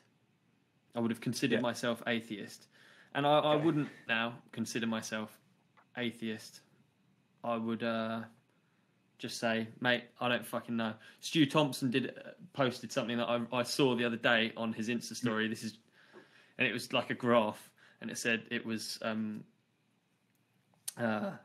age on one axis and the less I know on the other. Right. The amount I think I know. Yeah, that's what it was. And it was just like the older I get, the less I fucking think I know, to be honest. I don't fucking have a clue anymore. At one point, I would have been like, yeah, load of bollocks.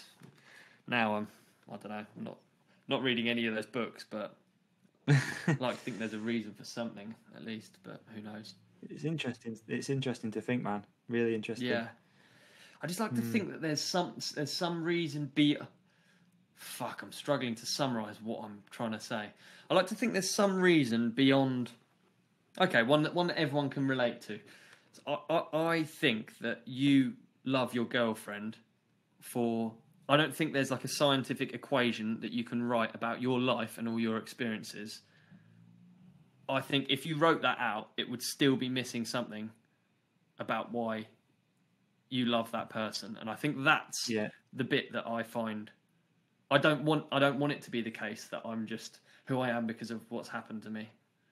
Right. I think. Okay. All right. I think I understand that. No, I've not made it clear. But whatever. Ultimately, it doesn't matter. No, it doesn't. It doesn't, does it? That's the thing. Ultimately, it doesn't matter. We don't matter. No. No matter where you go, you're going to be dead. Yeah, I thought that was the coolest thing about that David Attenborough thing recently. The whatever that environmental thing was that he put out. I can't remember what the thing was called. Wow. Yeah, I can't remember the name. The Netflix one. Yeah, exactly. Yeah, I thought it was really cool that he addressed the fact that actually nature doesn't give a fuck. It doesn't care. No. It's good. The world will be fine when we're gone. It will just take ages. When we're gone, it'll be absolutely. It'll be better. It'll just slowly. He visited Chernobyl as a way of representing that visually, and it's just like trees don't give a fuck. They're just cool. There used to be a building here. Yeah, catching a bit. Interesting looking into some of the like hidden civilizations in the Amazon. Really interesting that there's like hidden, they've found parts of buildings and stuff like that. Evidence of life, and it's just been overrun by trees. And I did a crazy thing in Colombia, where we trekked 2 days into the jungle, me and George, and it was like an organised thing. We didn't find it, but we went to this temple that had all these steps to go up to, and when you actually, you just don't. You hear that, cool, we're going to a temple, cool, in the middle of the jungle, but then actually when you see how remote it is and how the world was, and then there's this sort of like, it is a civilization, and you're there and you're thinking, fucking how? Like it's so long ago, and it's absolutely crazy. It was really mind-boggling. That stuff's happened. Do you not think that when you're away with Warner as well, doing that Red Bull bike thing, that there's like monasteries and stuff that are at the top of these cliffs, the hills and stuff you hike up to, and you're like, fuck, did this get here? Like some serious graft, carrying bricks up and building it all and everything. Some of the places we went to up around Annapurna, that you wouldn't want to live there. It's beautiful, yes, but it is barren, and the houses don't have windows, and people just up there are like, you're like, what? Like, what work is there even to do that you can exchange for currency that you can buy food with? It's not fertile lands for farming. Like, what the fuck are you? How are you eating? What is? Yeah. It's just fucking crazy how people live, and they're happy and they're all good. Mad, isn't it? Yeah, really mad. Yeah. There's definitely benefit to that there, I think, because there's no smartphones. They're not, not worried about what they post on Instagram. They just live in. Yeah, definitely. I wonder if someone there's answer would be clearer than ours to what happens after you die. Probably. Probably. Weird thought. So let's lighten it up a little bit. Yeah, fucking please do. Jesus. Next one. At Andrew Neathlin. Needles. Marry, shag, murder. Brendan, Deeks, Reynolds. Marry, shag, murder. What? That is a brilliant question.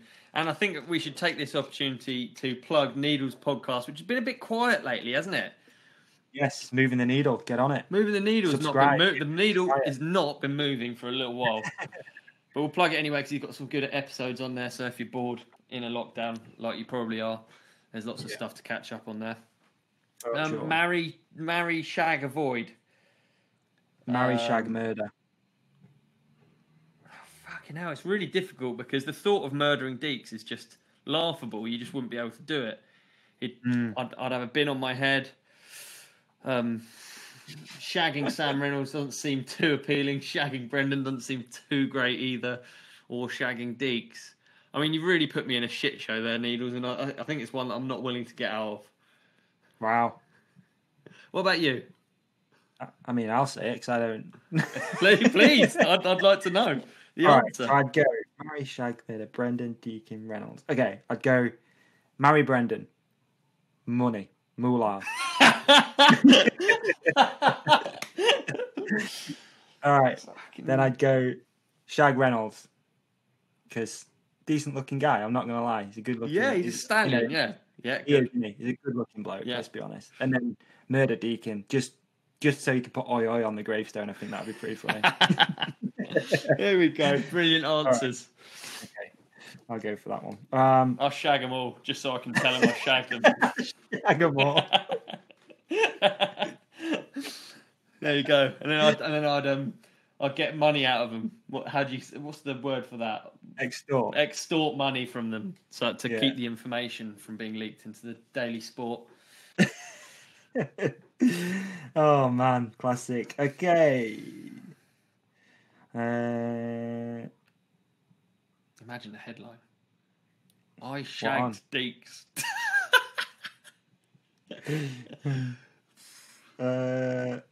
Okay. At Matt Lewis Film. Sorry, it's quite a few of these. Hey guys, love the poddy. Question for Ollie. How did you get involved with Focus? How did I get involved with Focus? So Focus had sponsored Suzuki 9 Nights, it was back then, which is now Audi 9s, and they had sponsored the event, and there was a feature there, and they needed a rider, basically, I think, and my name came up in someone's conversation because I really, at that stage, I was 13 years into riding just for DMR in terms of bikes and components. If you had if you needed an enduro bike when you were just on DMR, what were you riding? Well, because they've not always had that. I was riding the Bolt. Oh right, I don't remember. And then I developed the sled, and then I got to ride the sled actually once, and then I started riding for Focus, so it was a bit of a sore point. So that iconic photo of that whip at Audi 9s with the Focus logo on the ramp. Yeah, you're on a DMR. No, I'm on a Focus there, but a lot of stuff like that just seems like it's just like. So that I'd signed myself up for 3 years riding for Focus, and at that point I hadn't even I'd done a load of research and I'd seen the bikes and they looked amazing, but I hadn't ridden one, and I just turned up and I had to ride that ramp on a new bike, and the ramp and the sunlight to get that shot was at 5 a.m. in the morning. Was it? Yeah, wow. And I was shit scared. That jump was so scary. There's a reason not many people were up for hitting it. It was like it wiped out Timo, Anton Taylander, it's basically really dangerous because you can just carve off the top of that lip and end up. The difference between like going 10 foot to flat on your face and reaching like the very point, the good point of the landing was really, really narrow. Wow. And you had to adjust depending on how much speed you had. You had to go off a different letter in the focus word at the top of the ramp. I remember it all quite vividly, weirdly, actually, yeah. And I remember also I had goggles on. They were tinted, but at 5 a.m, goggle tints aren't that good.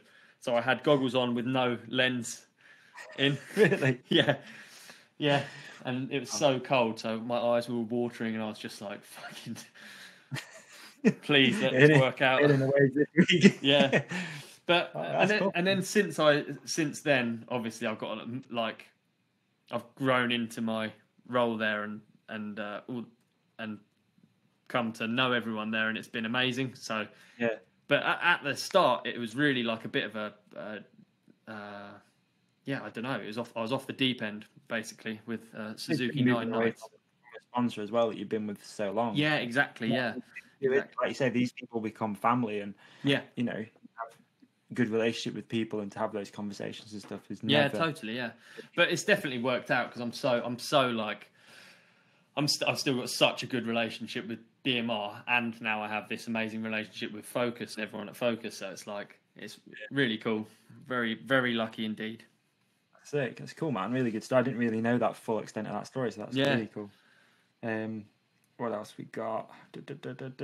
Okay, at Casey_Arnesault.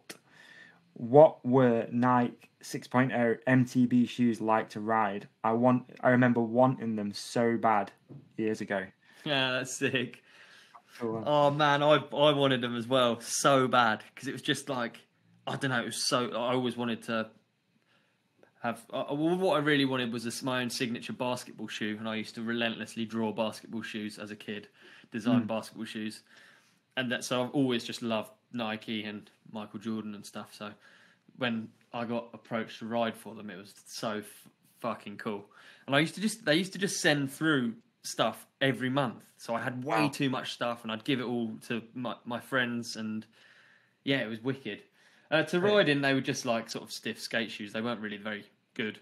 I wouldn't have said. Did they do a specific bike shoe? They didn't. Nah, they weren't really bike shoes. They were really just skate shoes. They were much too... I remember them being too stiff for pedals, but ultimately I didn't care. I was riding for Nike, dude. I had the swoosh on my feet. I had a swoosh on my helmet. I was like, wow. That is really cool. Yeah. That's really cool. Yeah.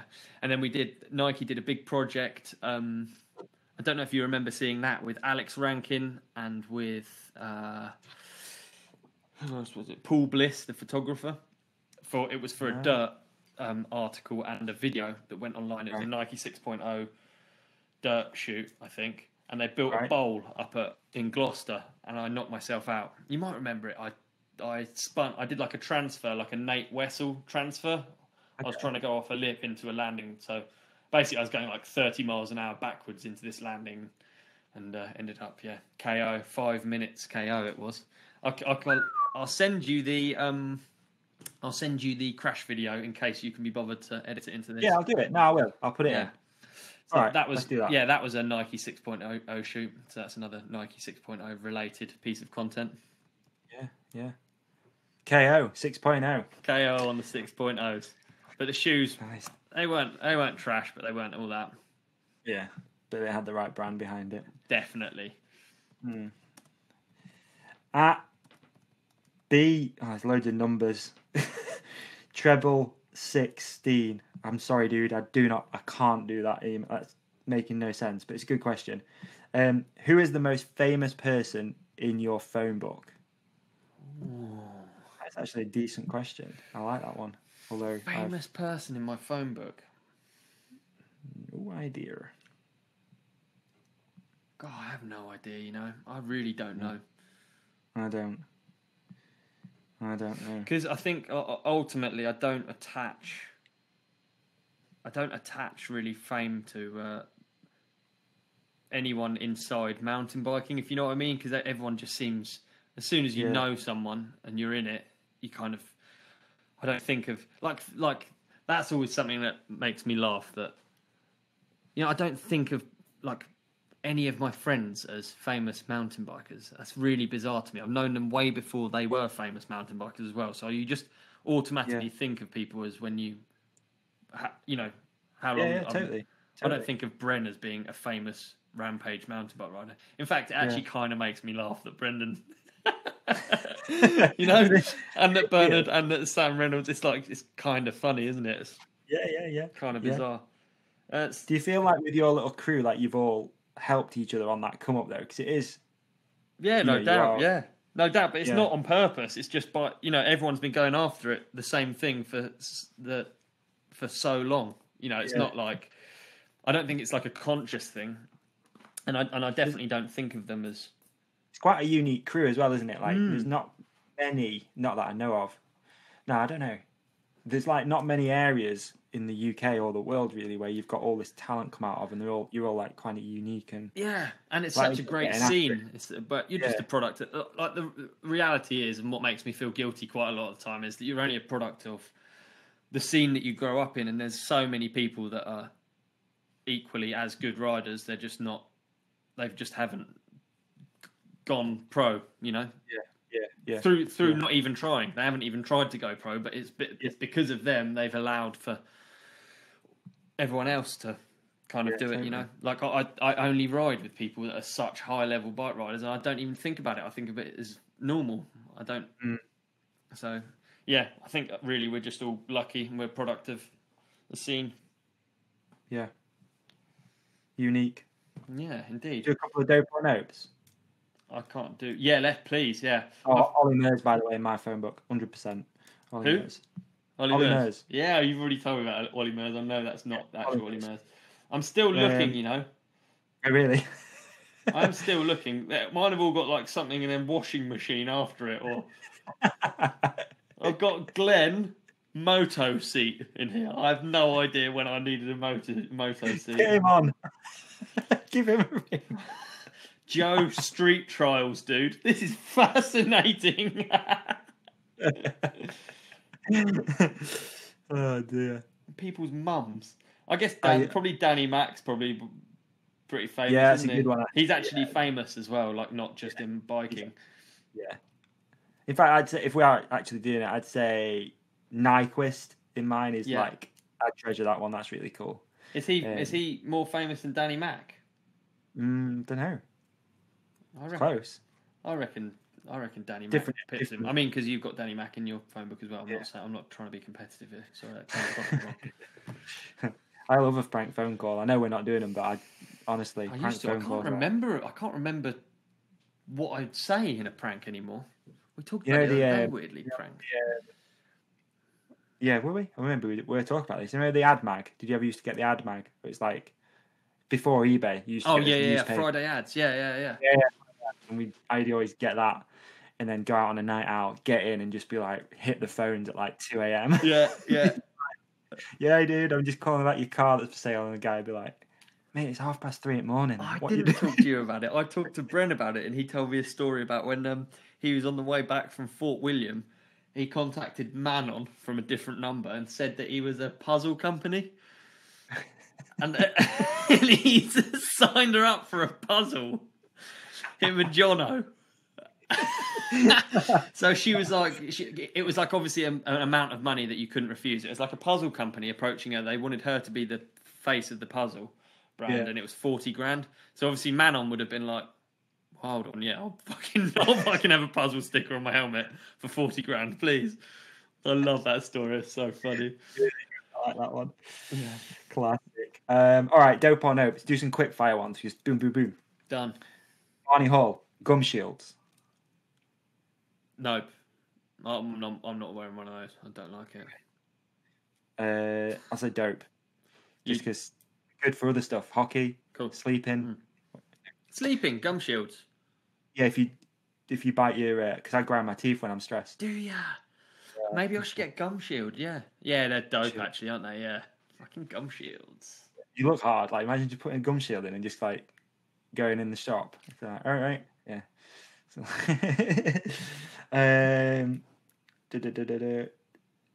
Trials. Tom Longo 4. Trials. Yeah, dope. They're out there doing the thing, dude. They don't care if you like it or not. Trials is cool. Dope. Bouldering / climbing. Will Evans. I love bouldering. I got so into bouldering when I was younger, and it's a definite dope from me. I still go every now and then. Nice. That's it. Personally, nope. Just don't like it. It's as simple as that. It's quite a northern thing as well, isn't it? It's not that novelty. Peak District as well here, though. We've got the best climbing in the world. Some of it is right here. So we have climbers, and they're all annoying because they all go bouldering and listen to techno music. Techno music? Yeah, you get. It's like, is that bouldering thing? Techno and bouldering?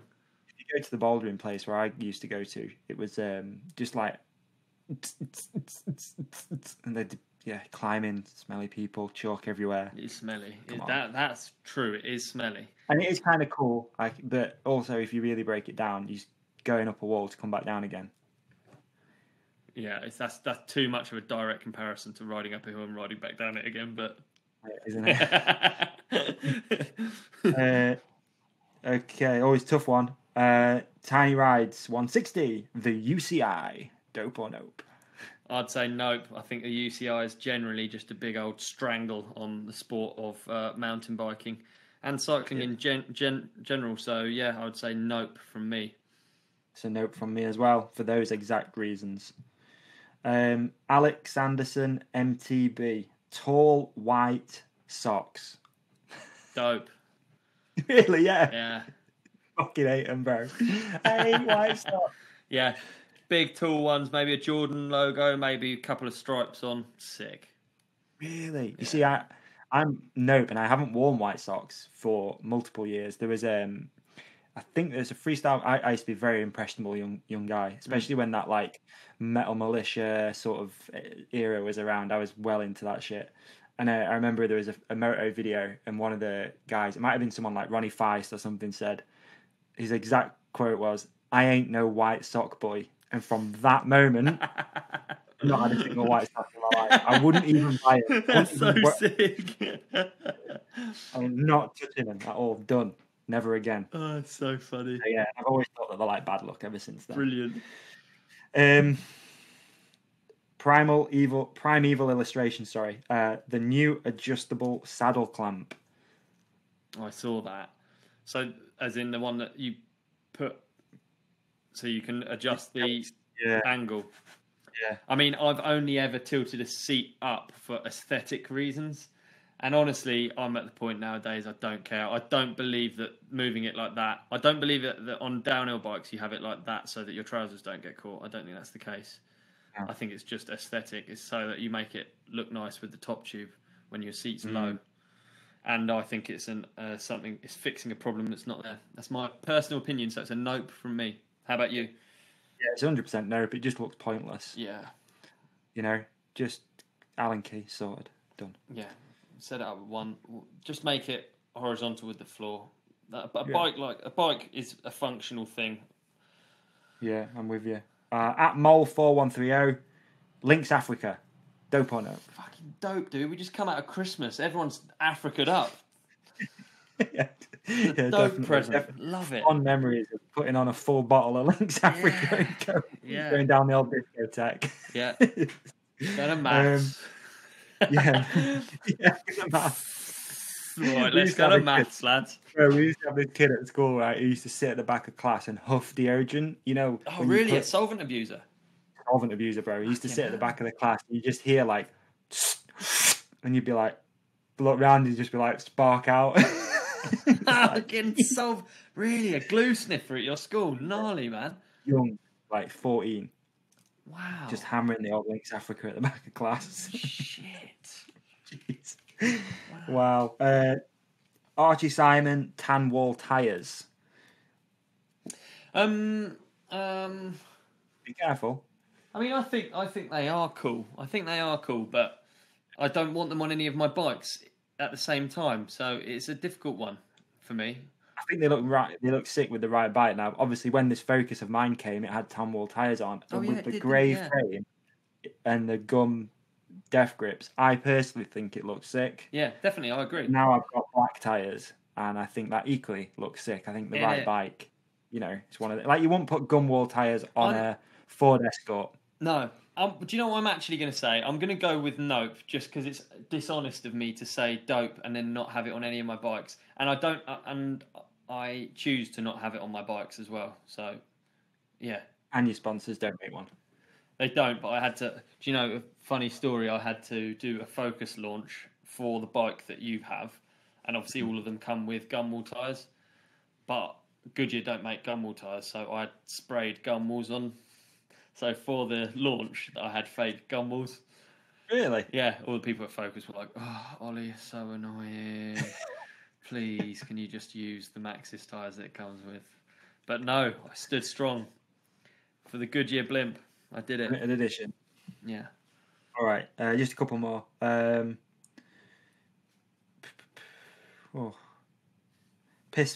Kyle Gibbs, piss pot lids with trail bikes. It's a nope from me because I hit my head really, really hard, and I like to have a proper Trolley with adequate protection because I seem to have a lot of crashes. Yeah, I seem to have a lot of crashes indeed. And actually, I'm about to update my piss pot helmet for dirt jumping as well because it's just unsafe. So I'm going to go with nope from me. How about you? Okay.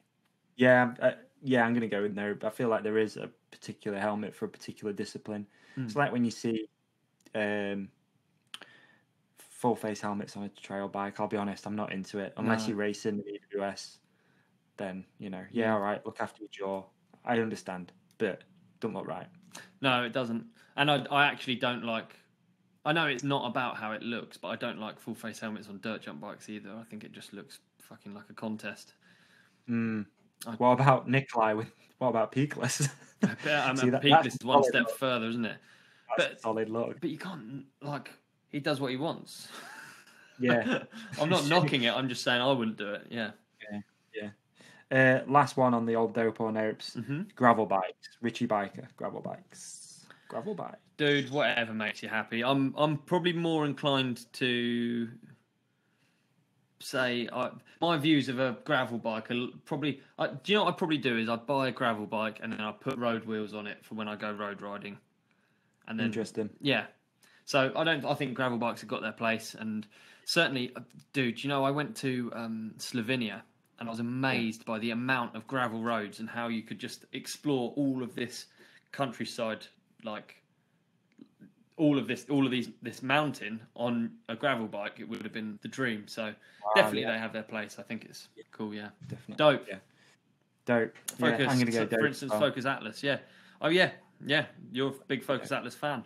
A lot of gravel bike talk over the weekend. Like I said to you on that thing, posted a photo and stuff and a few things about gravel, the Atlas, and loads of people reaching out saying that they like the look of the bike, they were going to buy one, they wanted to test one. It's really nice, actually.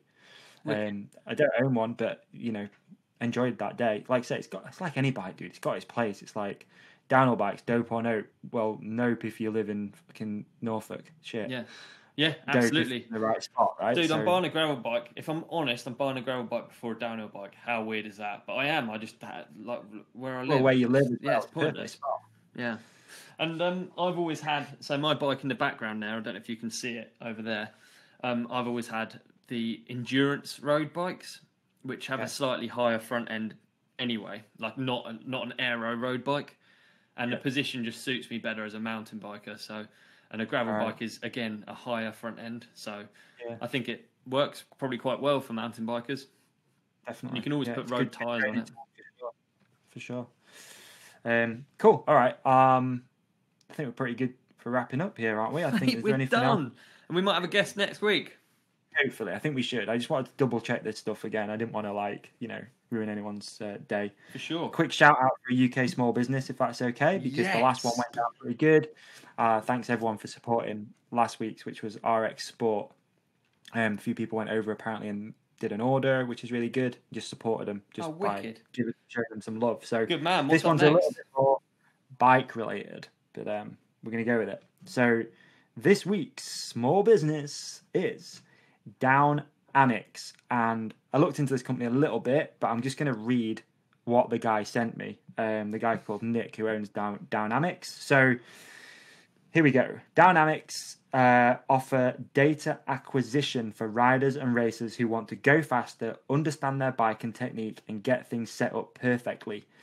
Dynamics used the Stendek data system, which was made by Dave Garland. Rest in peace, I believe. Oh, yeah. And if you've seen it, you'll understand it offers the most comprehensive insight into the bike and the rider. I know this system will offer so many benefits to any level of rider or racer. It was developed with Danny Hart and is currently being used by Canyon Factory Team and Intense Factory Racing. And if it can help them, it can definitely help anyone. If you want to know more, head to downamics.com and you can, I guess you sort of rent the machine. I'm not entirely sure, but yeah. Go and check them out. Downamics. Oh, everyone loves a bit of data. I like the name as well. Downamics. Overall. And I wanted to make sure it was a small business, and it is, So yeah, shoot them a follow, and thank you, Nick at Downamics, for supporting this podcast. So thank you. Nice one, Nick. And I think that's a wrap, isn't it? We've not missed anything. Excellent. No, I think we've had a fantastic time. I think episode 20 was really one for the books. Yeah, I think so too. So really good. So quick roundup of what we've spoken about. We've done on this episode, we have spoken about we've done a load of listener questions and dope or nopes. Yeah. We've spoke about X Games. X Games, yes. What else did we spoke about? Traveling and urination. Urinating in people, in girls' mouths, yeah. Houston won. Houston, we spoke about that. We've done what we're listening to and what we're watching. We've done that. Yeah, we've done that, yeah. And I think... Oh, no, we did like the meaning of life as well. Oh, yeah, we got quite philosophical. You did. Oh, yeah, we covered the meaning of life on this episode too. So if that doesn't make you want to download it, then... I don't know what will indeed. Man. All right, bro. Wicked. It's a wrap. Thanks, Dog. Thanks everyone. For joining us. Okay. All right, folks. I hate that I have to keep doing this, but hey ho. I just want to say a massive thank you to everyone for listening once again. It means so much. And unfortunately, still having issues with this company about the recordings. I was assured 100% by the CEO that the issues would be fixed and that the next episode we did would be fault-free. And unfortunately, out of the 1 hour 46 or so minutes of audio, I ended up getting about 25 minutes of good quality audio. So it's been a nightmare stitching this one together, but I hope everyone has enjoyed listening. And again, I'm on with it, trying to figure this thing out, but we're not getting much help at the moment. And that's where we're at. So have a great week, guys. Happy hump day. Be safe. One love.